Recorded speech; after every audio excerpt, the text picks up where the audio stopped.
or the practices create or perpetuate disadvantage for persons or groups. Subjective intent to treat someone unequally is not required to prove racial discrimination. Rather than merely searching for direct evidence of overt racist statements or actions, we all must consider whether there's circumstantial evidence of racial discrimination. Based on these points and these principles I outlined in my report for analyzing racial discrimination, I found that in my review of cases, Thunder Bay Police Service investigators, they failed on an unacceptably high number of occasions to treat or protect the deceased and his or her family equally and without discrimination because the deceased was Indigenous. Investigators too readily presumed accident in cases of Indigenous sudden deaths. They relied upon evidence of drowning or hypothermia as if it virtually determined that the death was accidental. They placed extraordinary weight on the deceased's level of intoxication as if it virtually determined that the death was accidental. They failed to take even the most basic investigative steps in a number of sudden death cases. They ignored evidence potentially pointing to a non-accidental cause or contribution to the death. Some attempts to explain the deficiencies in the investigation by references, some attempted to explain the deficiencies in the investigations by reflecting and referencing their workload as well as a lack of training and resources. In my view, these explanations cannot fully account for the failings that my team and I observed, given their nature and severity. The failure to conduct adequate investigations and the premature conclusions drawn in these cases, at least in part, attributed to racial stereotyping. Racial stereotyping involves transforming individual experiences into generalized assumptions about an identifying group defined by race. We observed this process of generalization based on race in a number of the investigations we reviewed. Officers repeatedly relied on generalized notions about how Indigenous people likely came to their deaths and acted or refrained from acting based on those biases. This does not represent a determination that all Thunder Bay Police Service officers engaged in intentional racism, no. However, the fact remains that investigations were too often handled differently because the deceased was Indigenous. As I indicated earlier, I also examined the issue of racism more broadly. That is, beyond how sudden death investigations were conducted. In this regard, we conducted 36 interviews with Thunder Bay Service members in the course of our review. We encountered a wide range of beliefs and attitudes. Some expressed very disturbing views. While these views were expressed by a minority of officers, they were expressed by more than just a bad few apples. We also heard from both Indigenous and non-Indigenous community members who described troubling attitudes, statements, and actions by officers. Overall, I found that systemic racism exists in Thunder Bay Police Service at an institutional level.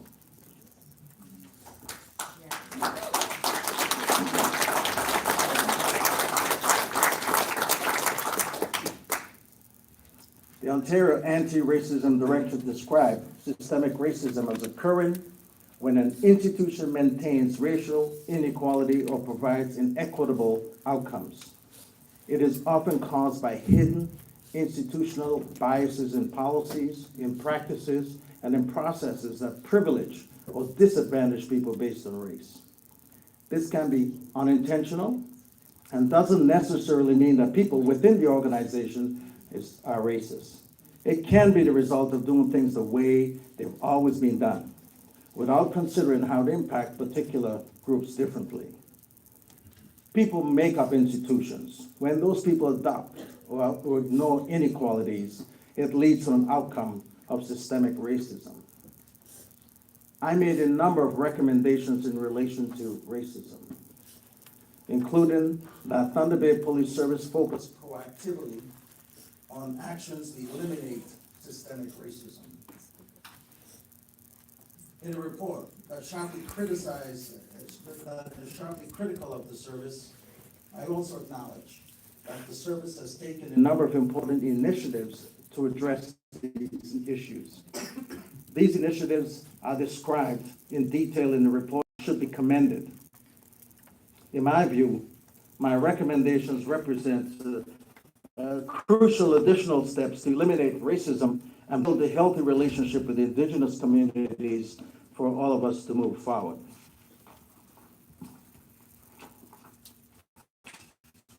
I recommend that Thunder Bay Police Service leadership publicly and formally acknowledge that racism exists at all levels within the police service and that it will not tolerate racist views or actions.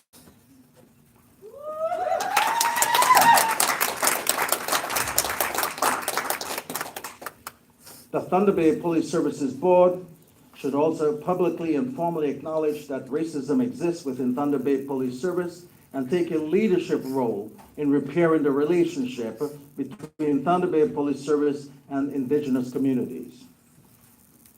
These are important steps in Thunder Bay Police Service advancing reconciliation with Indigenous people. Senator Murray Sinclair was tasked to report on the Police Services Board, and I did not intend my report to preempt his work. But I also recommended that Thunder Bay Police Service leadership create a permanent advisor group involving the police chief and Indigenous leadership with a defined mandate so that they have regular meetings and a mechanism for crisis-driven meetings. I facilitated one such meeting during my systemic review. I addressed the need for mandatory Indigenous competency training for all officers and employees. I addressed that need for it to be developed in partnership with Indigenous communities. This training should be ongoing throughout the careers, should not stop. Psychological testing has been developed elsewhere with specifically designed to eliminate applicants for employment as police officers who have or express racist views. Although it's not currently used in Ontario, it should be implemented in Thunder Bay on a priority basis. This will show good leadership. Yes.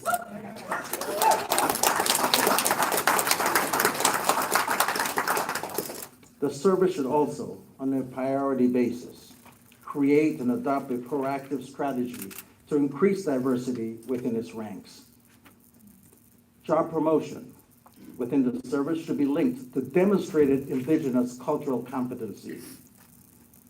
This means, among other things, that questions posed at promotional interviews should include Indigenous content. I've also recommended an expanded Aboriginal liaison unit with added responsibilities. These folks are only some of the key recommendations contained in the report.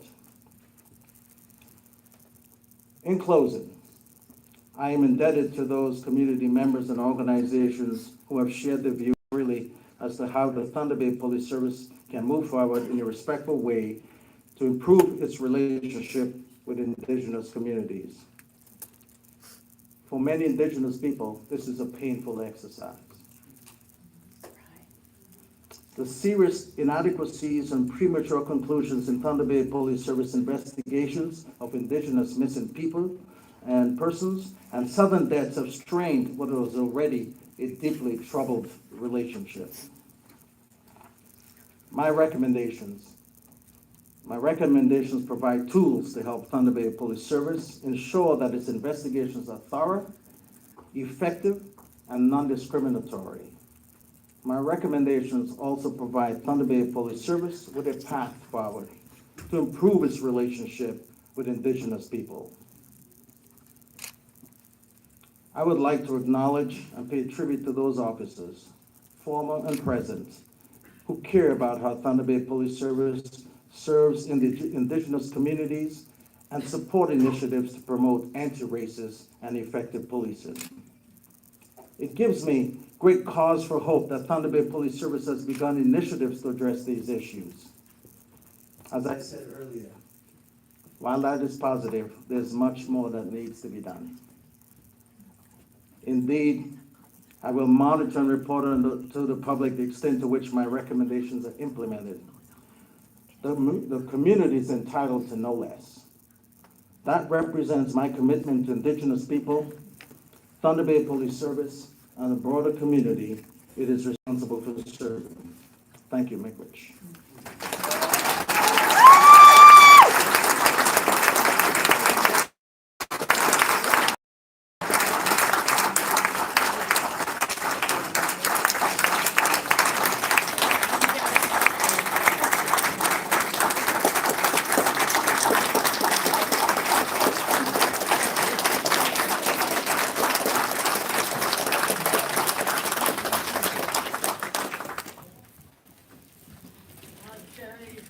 Director McKinney will take some questions from the media. As I said before, please identify yourself.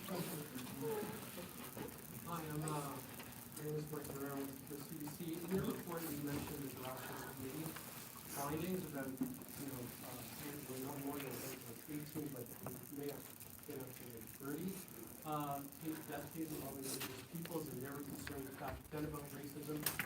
You're calling for 9. You have a limited number of cases reviewed. Given the historical facts and reality of this, and the institutional racism that you said is identified, how deep can or could this go? And I don't want to follow up to you, but I'm just wondering, how deep could this be? We're going back 20 years, and the same things were said back then. That's a really good question, so thank you. In the report, we made it clear, I recommended that there be a multidisciplinary committee established, and I've given you a sense of the makeup of that the committee. And I believe that should be up to that committee to determine how deep they're gonna go. They're gonna take a look at cases, those 9 cases I've recommended, plus the other cases that I reviewed, and there are many other cases. But I think that committee, that multidisciplinary committee, will be well placed to determine how far and how deep the review should go. How does what you found about Thunder Bay Police in terms of the systemic racism that you found compared to other police forces in Ontario? What you found here particularly different, unique, worse? I'm just wondering how does it compare to other police agencies? Well, I only looked in this regard at Thunder Bay Police Service at this time. I'll be sending my report out to all of the police services in Ontario, and I hope that they will all pay attention to them, especially those communities, those police services that police Indigenous communities. But you deal with police services all the time. The complaint is what you're seeing here. Do you see that anywhere else? In terms of the rate of it, the details of it, the hostility you say that you saw from individual officers, that's not just a few bad apples. Is this comparable to any place else in the province in terms of the complaints you've received from your office? Well, I've done a systemic review on Thunder Bay, so I've looked deeply into those issues you've just raised. I have not had the availability or the opportunity to do a similar study of other services. And as you know, part of my role is to receive individual complaints from across the province, some 3,400 of them annually. And in those individual complaints, sometimes we have similar issues raised.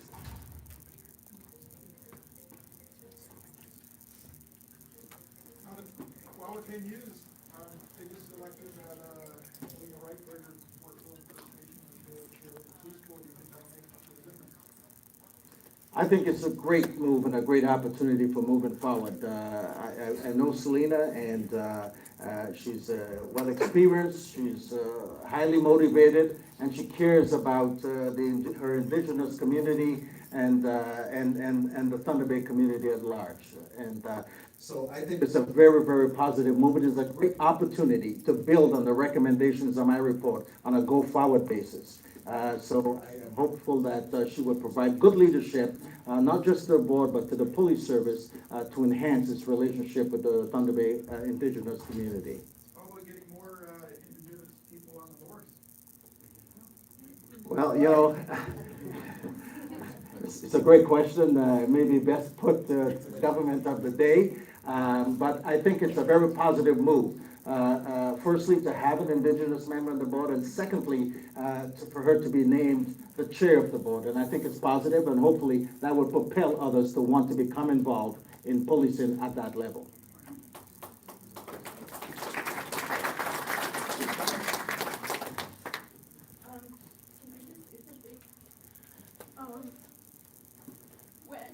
Since you've been gone, a number of things have taken place in the community. And more recently, Braden Jacob had died when he was here for mental health services trauma counseling. And then there was an incident with a young girl who was assaulted by a police officer while strapped to a gurney while she was in distress. And the police issued a media release, and the language that they used, I found really problematic, because they said that this officer is now receiving medical attention as if it was on an ongoing basis. Is that mental issues? But potentially, I don't know, but what I found really problematic about the way that they positioned that is that Indigenous people are unclean as a general rule. And it was a microaggression, yes, but it was also something that an official authority with power and an unfair distribution of power in their favor against the child. To me, I found it really problematic, but it also made me really angry, and I felt insulted as an Indigenous woman, as a person living in this community. And I don't think that it is fair or right that they continue to do this to our people. And I wanted to stop.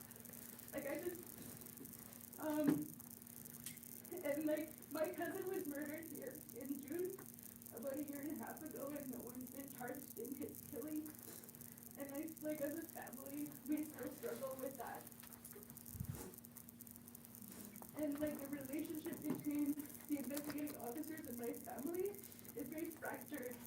They only talk to the father but not the mother, but they're not together. And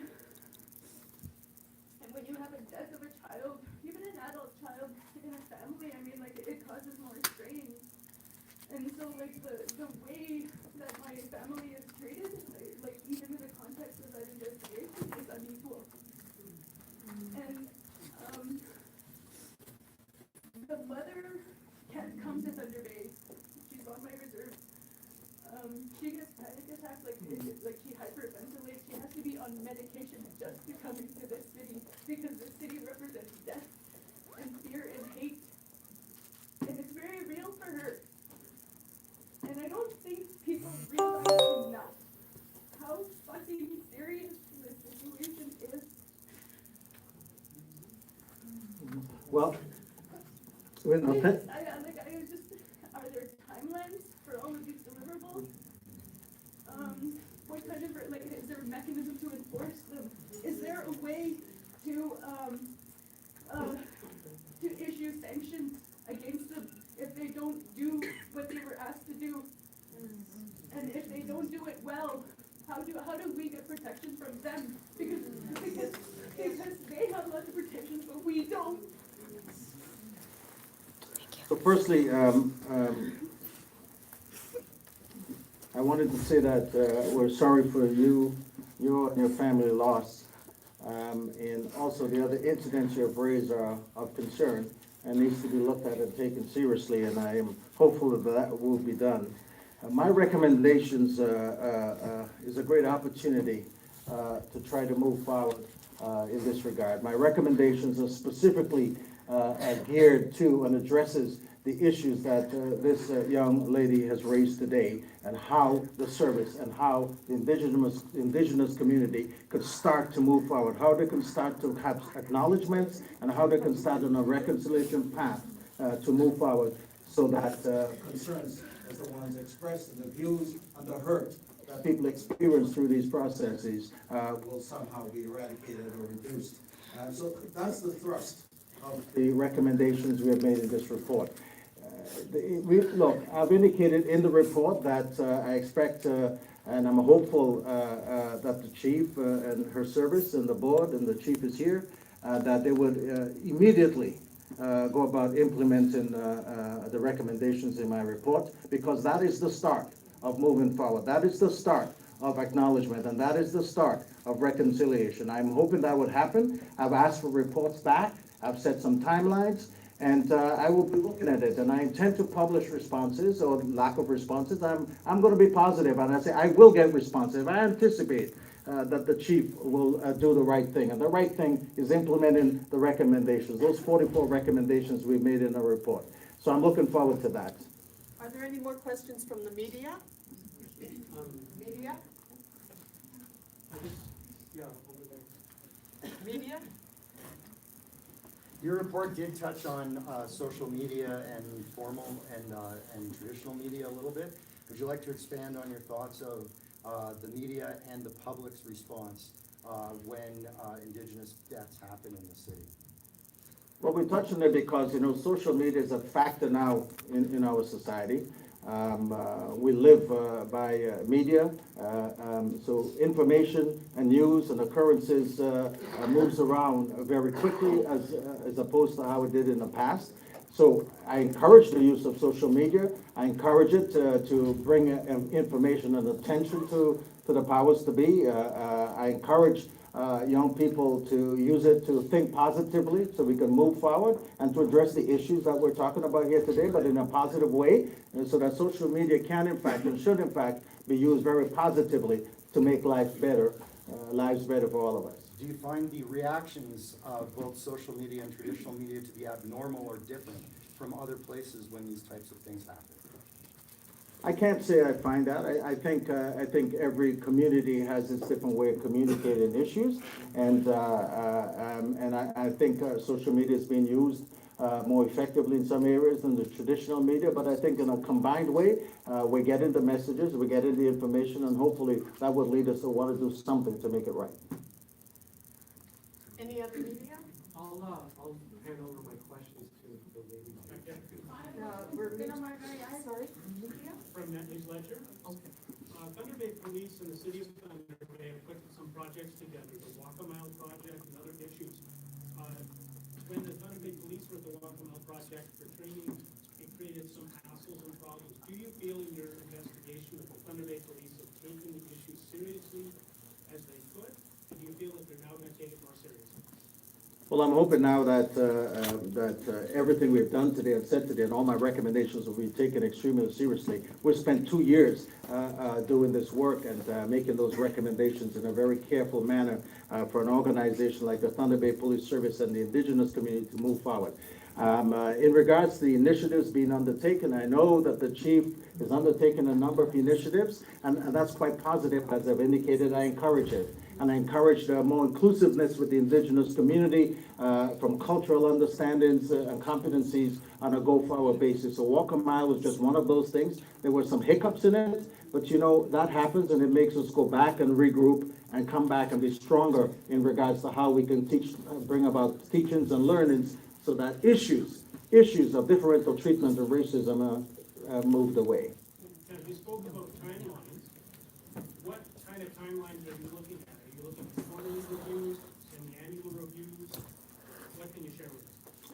Well, I've asked in the report, I indicated that I'd like some feedback in 6 months. I've also indicated about 1 year, and it's something I'm going to be monitoring, as I've indicated. I think the issues in Thunder Bay needs to be addressed, and it needs to be addressed urgently. And I'm going to want to keep involved to assist in that urgent way that these matters should be addressed and dealt with. So my timelines are laid out in my report, and I'm going to adhere to those, and I hope and expect that the chief and the service will do so also. I was not looking at my backyard. When I do the one stuff, I'm checking out if I just pass to them. There's it midday. It's a dark way. My name is Erin Bond. I'm first degree my day. I am a community urban aboriginal grassroots representative. I was hired temporary police brutality coordinator. What I discovered as a police brutality coordinator was that the police service bodies did not understand their investigative jurisdictions within the police service, the various bodies. When we have a big case or it is bucked up to Inadequacies or APS, and they have to bring it back to Thunder Police. What I also understood was that frontline agencies did not understand their total PSA relationship understanding of the Police Services Act, which is why I recommended last year that the PSA be applied to also First Nation policing bodies. Last year, I understood because I also lost a member to the street, John Bottle. His death was not investigated thoroughly. I had to act in a way that was professional. I understood the police beatings that they got by our political leaders. I understood that the conversation needed to happen between the police services bodies and the citizens of Thunder Bay. It took 4 months to get every police service body to agree to sit with the city. It was supposed to be scheduled for August 15th and 16th. But something happened within the political organization. Man, I was from that position by a former political leader. We need to engage and we need to rebuild that discussion with every policing service inspector and every police body in the city, including the OIPRD, including the SIU, forensic and pathologists. We need to have that conversation with you without political interference of chiefs. And we also need to have a grassroots response to what is happening. I stopped counting. Came back in 2011. I stopped counting at 87 deaths at that time. That's a lot of deaths on the street. So I'm asking political leaders and those that actually want to contribute change, reignite this conversation, this community conversation. What was supposed to happen was that every police service body was going to present for an hour. Then they were going to engage in a discussion for an hour with the citizens and people in the city, so that we understood and we can get to the same page, so that we understood and how can develop those paths forward as a community. I'm saying this because I am an urban grassroots representative. I'm also an Indigenous rights activist. I'm not afraid to speak against our own people. Our own people are also responsible in severing this conversation. And we, as grassroots citizens here, we as officer members are not represented by political chiefs off reserve. We are represented by the Urban Aboriginal Board and whatever agencies that serve to represent us. Our services are 4-month backlog. There is so much mental health issues that the frontline officers have to deal with. And we need to figure out how we can address that relationship. How can we access and advocate for those services that they need as police officers, because they are not mental health service workers. Thank you. Thanks for sharing. And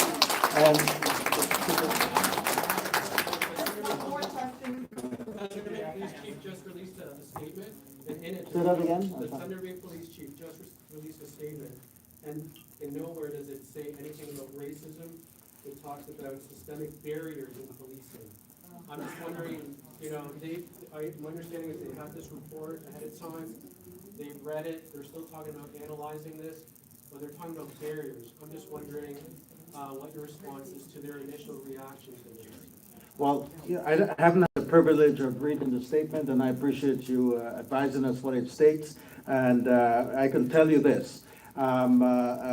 This report provides an opportunity for the police service and the Indigenous community and other communities to get together to move forward. We've made explicit recommendations in that regard. We talk about the formation and the creation of a joint committee, not just to review cases, but a committee for the chief of police and the Indigenous leadership and others to get together and to start to talk to move forward. And I hope that that's what will happen coming out today. I would like to say that today it should be the first day I mean, and I know folks have heard this before, but let this try to make this a real first day of moving forward, a real first day of making a difference, a real first day of trying to do something different so that the situation in Thunder Bay that exists now will go away. Let us make this jointly a first day. Let us be positive, let's think positively, and let's all do the right thing to make it better, especially for the young people. And if the police don't change, they can like, is it time to replace the police force? I mean, this is their initial reaction, I wonder if that's an option. Well, again, I haven't had the privilege, and I'm a lawyer, and I like to read things myself. And I'm not denying what you have indicated, but I would like to look at it, and I would like an opportunity to understand it, and I would have, obviously like to have an opportunity to address that with the appropriate authorities. Okay, thanks, folks, that's it for now. Thank you. I'd like to make a comment about the young lady. About the young lady's comment here about the police, having, being protected.